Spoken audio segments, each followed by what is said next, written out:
Thank you, Gene, for that meditation. Our speaker today is one that has traveled throughout the generations and throughout the world. And I know the words he's going to give to you is going to ignite some of that experience. Rev Howard. Thank you. Good afternoon and namaste. And Gene, thank you for that beautiful meditation. That was Gene's first meditation. And it's beautiful. So today I'm going to speak on the subject of patience and tension. Now, normally we think of patience as an attribute or a virtue of a personality. Something we foster or something we work on. Other attributes can also be generosity, kindness, compassion. So these things we work with. Now I know as a personality attribute, this is one of the reasons that I've come here to this earth plane to learn and work on that. And those of you who know me being from New York, you can understand that. Because from being from New York, it's like, hey, come on, what are we doing? Let's go, huh? And that's how I lived a lot of my life, and I've worked on developing patience. But just recently, I read something, and for those of you who know me, I read a lot. I came across something that really stimulated me. Now, I know some of you know Edgar Cayce. Some of you have studied Edgar Cayce and know his work well. So this is attributed to Edgar Cayce. From what I understand, approximately 1945, he was in trance. And he was asked by the people with him, what are the three dimensions governing the earth plane? And his answer was time, space, and patience. Patience. So he says patience is not just a virtue or an attribute, it is a dimension of existence. So I had to meditate on that, as I do a lot. Meditated on what does that actually mean? So what he's talking about with patience is that existing in the nowhere, no place time, in what's known as a colloidal state. A colloidal state is a state of suspension. That's where all our energies and ideas of thoughts exist to bring into manifestation. And there, everything comes together, unites, is remembered and known in this state. So, also the interesting thing is that patience affects the other dimensions of time and space. So think of this. I'm sure many of us have had the experience when time was slowed down. It's usually like when an accident happens, whether there's a car accident or something happens in the house, and you hear people say, time stopped. Everything went slow. Everything was slow motion. And so it stopped or slowed down. Conversely, there are times when things may well speed up. Now I know, for me, I take an example of this concept here, is that when I lived in Colorado, I used to go out on the weekends and go to the mountains to find a new place to hike, as much as I could. And I don't remember where I was. I lived in Colorado Springs, so it couldn't have been real far, Pikes Peak somewhere. I was hiking and I found a nice waterfall. Now I'm not talking Niagara Falls here, but I'm talking about a nice waterfall, 50, 60, 70 feet tall, with nice water coming down. And I said, wow, that's beautiful. And I noticed it kind of like steps on the side. I said, I think I'm going to climb this. So I climbed up the side. And I must have turned into a mountain goat. Because I climbed up the side of this waterfall in what felt like 30 seconds, 60 feet up. So time compressed. All of a sudden I was up as well as space. Now when I got to the top, time for reality check. Because the rocks growing out from where the waterfall was coming on were out this way and you couldn't go up any further. And I looked down and I was like, I've got to go back down. And I've got to go back down backwards. So now all of a sudden, the couple of seconds and the great distance I've covered, or the little distance I covered actually, now felt like I was going to take hours to get down El Capitan backwards. And so that was a real good example for me as how time stretched and expanded. Now, also, we see there are times when we get into what's called the flow, be in the flow. It may be something as simple as you go into the market, and you go to the market and you pull into the parking lot area and there's all kinds of commotion going on and you go, boom, there's a spot right in front. Perfect, you park right there. Get out of your car and you go inside. What you're looking for, you find right away. I got this, I got that, I got this. Oh, I remember that, I need something else. Boom, you got it, boom.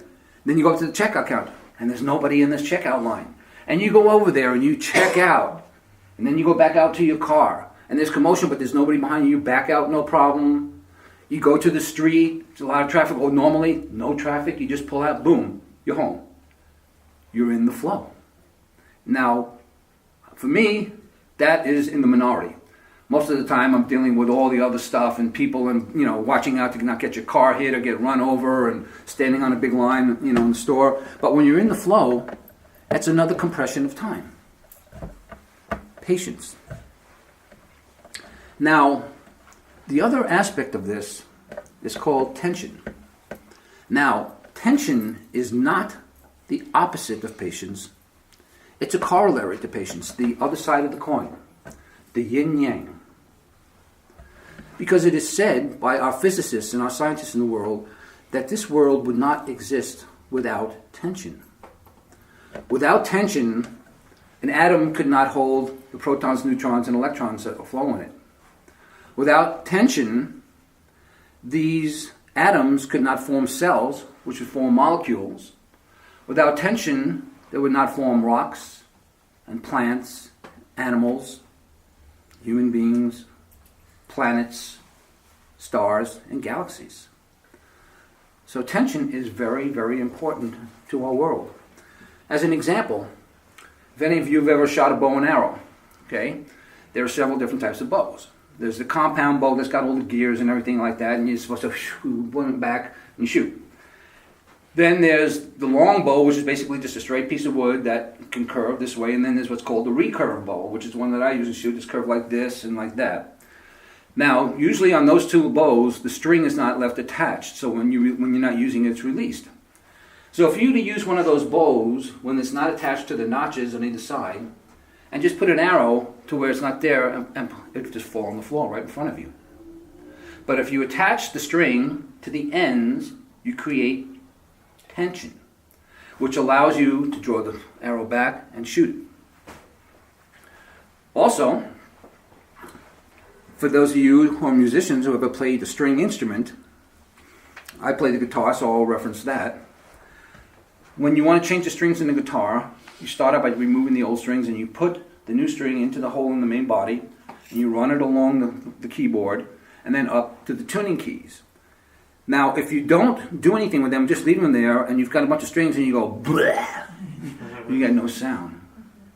But if you attach them and tighten them up to the pitch that they're meant to be based upon the thickness of the string, on and on and on, you can then, through tension, create a beautiful sound and beautiful sounds, individual notes and chords.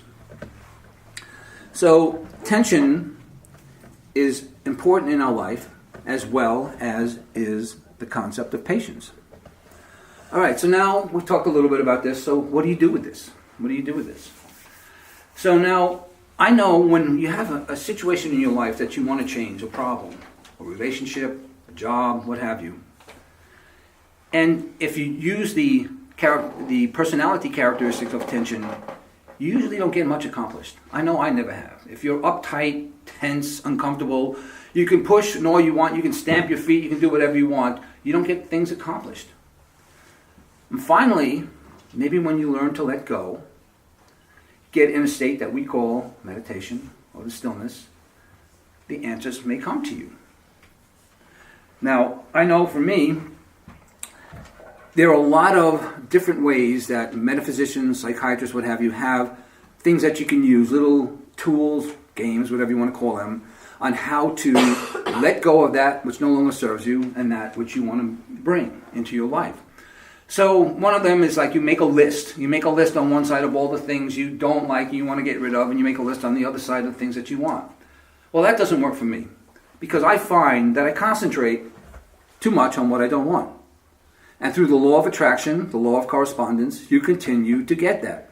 And then I find that when I make the list of things that I want, I kind of like, I put my mind in and say, oh, my mom wouldn't have liked that one, or, somebody else doesn't believe in that one. So I let go of the part of, what I want to get rid of, and I focus on what do I want to bring into my life. And you can be specific, you can be general, it doesn't matter. But what you're doing is you're creating, again, in the dimension of patience, that which you want to bring into manifestation. So my recommendation is to do the same thing. Take what you have and things that you want to change and get yourself in a quiet place. And don't push yourself to say, I need an answer right now. Because one of the lessons that I learned from a teacher that I've spoke about many times, Stuart Wilde, he said, when you go into a situation like this and you're asking for an answer and nothing comes, you can't push it and wait for more. The universe is telling you, wait, let it come. Now I know for me, this has worked in my life. Maybe not as much as I'd want, certainly not as quick as I want, but I brought into manifestation some very wonderful things. One of them being my wife, who can't make it today because she didn't have the patience, but she's working on our taxes. So, but it's a way that you can basically get to a point where you just release, and you just sit with it and work with it, and don't push yourself to try to come up with an answer when there is not an answer at this point. The answer may come to you in the most unexpected way. Now, a lot of this is what I was talking about today. I was reading books on the near-death experience. And they talk about the near-death experience is very similar to what we call a cosmic awareness, an enlightenment. Now, I have chosen not to go through a near-death experience to experience this type of thing. Now, we can go through a really enlightened experience through a multitude of ways. Some of them kind of weird, like you get sick and you have a really bad fever and you're going out of it, in and out. All of a sudden you've had this incredible experience. Other times you've been in, I know I've had that experience when I've been in some beautiful places in Wales and Scotland and here in the States. Beautiful scenes that just open up my heart and just say, wow, this is really what it's all about. So you can use this tool for yourself at any time. And don't forget that tension, not as a personality characteristic, but tension as a principle is really important, because tension is action. When you are sitting and developing this process within the quiet or the dimension of patience, then when it is ready to manifest, the tension will be right and it will burst into action. Now, tension is different than stress. Stress is an emotion that we have in our personality. You've probably heard that saying, the pain is inevitable, the suffering or the stress is optional. And so that's true in everything in life. We all go through different things. It's all how we handle it. So, after speaking about this, I'm going to leave you a very simple statement that has been an important part of my life that's easy to understand. Let go and let God. Thank you for your time. Thank you.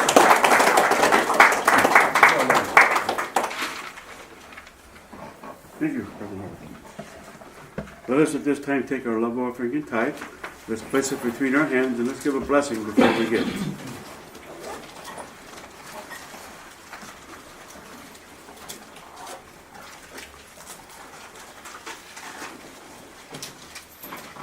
Mother, Father God, as we place between our hands that which you have given us, the strength and the power to have, we give to the source, to put into the works and to the love, to those that we meet on their path of unfoldment, and for the functioning of this abode that you placed in our hands. We put into effect a law of tenfold return to each and every one that gives freely from the heart. Amen.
Let's all stand and greet each other.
But what I got was he's humiliated.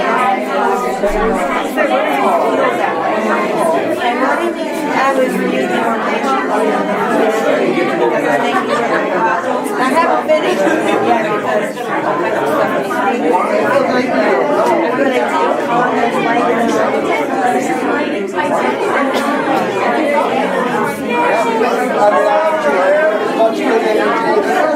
I'm watching. I'm trying not to know it. Some days he really has double walking. He just doesn't come down.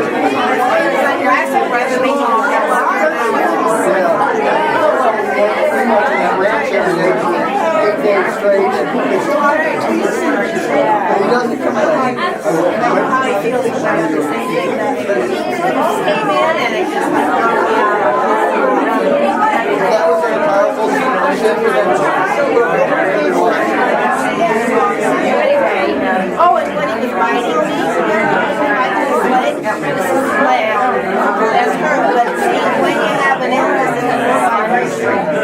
It's really a low vibration. Like defending himself under that vibration, whatever's happened in his life. Because he never did it before.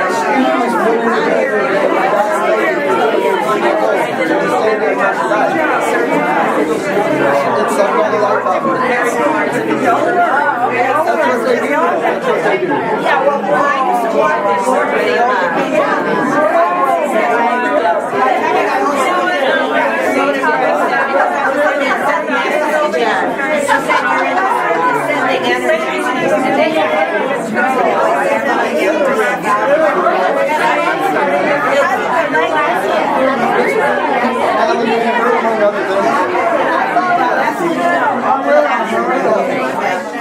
good boy. Hi, I love that energy.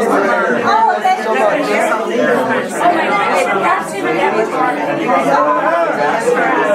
Hello, Mary. Hey, Philip. How are you? Fine, thanks. And Beauregard? Yes. Oh, yeah.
Did you anybody? The island body?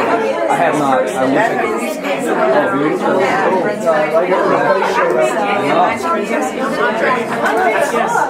All right, let's get back over here and shut up. Yes. And I smell it the French way too. What's your daughter's name? Beauregard. Beauregard. Beauregard. With a B. Or a bow for short. I think I better turn this off.